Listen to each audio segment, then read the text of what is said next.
भारत माता की। खाना खाने के बाद ऐसा ही होता है। मंचासीन गुजरात के राजनीतिक इतिहास के सबसे युवा गृह मंत्री, एक जुझारू और लड़ाई गृह मंत्री हमारे युवा साथी भाई श्री हर्ष जी। मंचासीन इस पूरी इवेंट को जिन्होंने अपने कंधों पे उठाया है, और ये इवेंट नहीं, ये 3.0 इवेंट है। वैसे गुजरात के पूर्व युवा मोर्चे के अध्यक्ष भाई श्री ऋत्विज पटेल जी, आनंद जी, तनवीर जी, कलप्पा जी और मेरी सन्मुख उपस्थित भारत के भविष्य के नेता आप सब युवा साथियों, मैं इलेक्शन 2024 एक से बढ़कर एक इस सब्जेक्ट को लेकर आपके सामने कुछ बातें रखूंगा। मुझे बताया गया है कि आप लोग थोड़ा कम बोले, क्योंकि युवा साथी क्वेश्चन आंसर सेशन में ज़्यादा इंटरेस्टेड है। तो हम ये कोशिश करेंगे कि बहुत ही कम लफ्ज़ों में मैं ये बात बताऊंगा।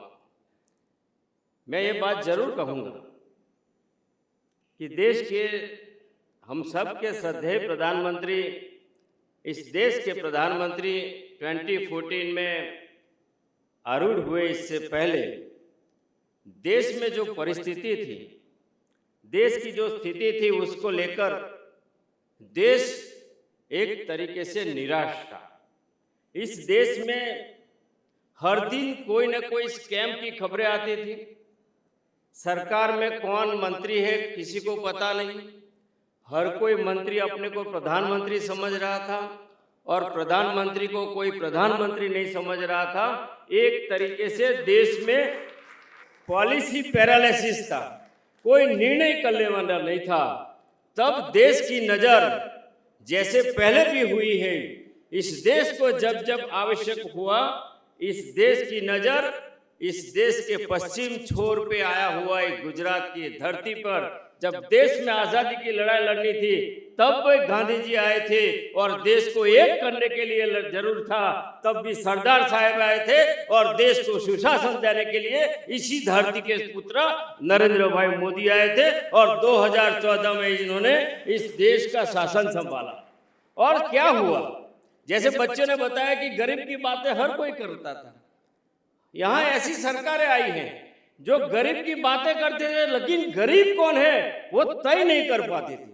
वो तो अपने हिसाब से आंकड़ों से गरीबी तय करती थी। अगर गांव में कोई गरीब रहता है और उसकी पर डे की इनकम 26 रुपया है तो वो गरीब है। अगर शहरी गरीब है तो पर डे अगर 32 रुपया कमाता है तो वो गरीब है। लेकिन अगर गांव में गरीब आदमी उसका 26 के बजाय 27 हो जाता है तो वो गरीब नहीं रहता है। 32 के बदले अगर 33 रुपया कमाता है तो वो गरीब नहीं होती। ऐसी आंकड़े की मायाजाल बता के पूर्व की सरकार अपनी पीठ थपथपाती थी कि हमारे शासन से हमने इतने गरीबों को गरीबी रेखा से ऊपर ले आए। ऐसे गरीबी की डेफिनेशन थी। गरीब कौन है ये कोई नहीं जानता था, लेकिन गरीब की अगर सही पहचान की है तो श्रद्धेय मोदी जी ने की है। श्रद्धेय मोदी जी ने गरीब की पहचान एक अलग तरीके से की।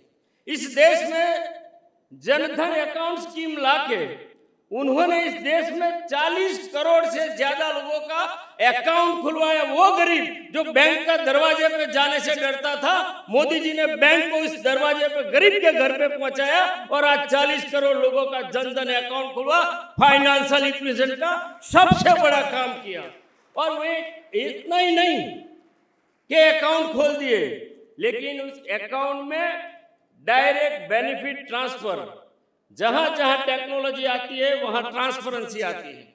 देश में हमने स्कैम कहीं देखे हैं, लेकिन एक ट्रांसपेरेंसी के कारण ही आज देश में 400 से अधिक योजनाओं का सीधा लाभ बेनिफिशियरी को उनके अकाउंट में पैसा जमा होता है। सबसे बड़ा फाइनेंस इंक्लूजन का काम करके दिखाया। इस देश में जन कल्याण की ऐसी कई योजना चलाई। गरीब का कभी कोई इंश्योरेंस नहीं होता था। आज गरीब वो है जिसकी पास 5 लाख रुपया का उसकी फैमिली का इंश्योरेंस है, हेल्थ इंश्योरेंस है। जहां कोई गरीब अपना अमीर जिस हॉस्पिटल में इलाज करवा सकता है, वहां इस गांव का गरीब भी उसी बेड पे बैठ के अपना इलाज करवा सकता है। वैसी प्रावधान हमारे मोदी जी ने किया है। ये गरीब कल्याण का काम है। इंफ्रास्ट्रक्चर की बात करें तो इस देश में पर डे 8 से 10 किलोमीटर के रोड बनते थे, आज 40 किलोमीटर पर डे रोड बनते हैं।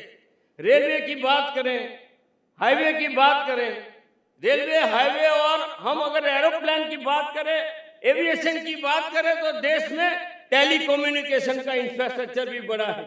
आज देश में लास्ट माइल तक कनेक्टिविटी पहुंचाना, इसका मतलब है लास्ट माइल पे डेमोक्रेसी पहुंचाना। अगर डेमोक्रेसी पहुंचेगी तब जब लास्ट माइल में इंटरनेट पहुंचेगा, वहां बैठा एक गरीब सामान्य आदमी भी जनता सरकार की अकाउंटेबिलिटी पूछेगी। अगर अकाउंटेबिलिटी है, जैसे पावर सेंट्रिक पॉलिटिक्स चलता था, यहाँ 30 साल तक फ्रैक्चर मैंडेट था। जब तक क्लियर मैंडेट नहीं होगा, देश में सुशासन नहीं आएगा, क्योंकि जो फ्रैक्चर मैंडेट होता है वो पावर सेंट्रिक होता है। लेकिन अगर क्लियर मैंडेट होता है तो देश के श्रद्धेय प्रधानमंत्री जी ने जिस तरीके से ये 7 सालों में काम किया है, चाहे वो सुरक्षा नीति की बात हो, चाहे वो इंफ्रास्ट्रक्चर की बात हो, चाहे वो विदेश नीति की बात हो, चाहे वो जन कल्याण की बात हो, अगर क्लियर मैंडेट होता है तो देश के प्रधानमंत्री 370 की कलम दूर करने का भी साहस रखता है, राम मंदिर बनाने का भी साहस करता है, अगर देश की जनता उसे क्लियर मैंडेट देती है। ये जनता की पास ये शक्ति रही है। शक्ति है वो है जो एक सामान्य जन के पास एक वोट है, अमीर के पास भी वोट है, लेकिन वो अगर तय करता है कि इस देश में सुशासन आना चाहिए और सुशासन लाने की क्षमता, ऐसे नेता कौन है, तो आज हमारे पास विश्व के सर्वाधिक लोकप्रिय नेता श्रद्धेय नरेंद्र मोदी है, जिनकी पास ट्रांसफॉर्म करने की शक्ति है, रिफॉर्म करने की शक्ति है और परफॉर्म करने की शक्ति है।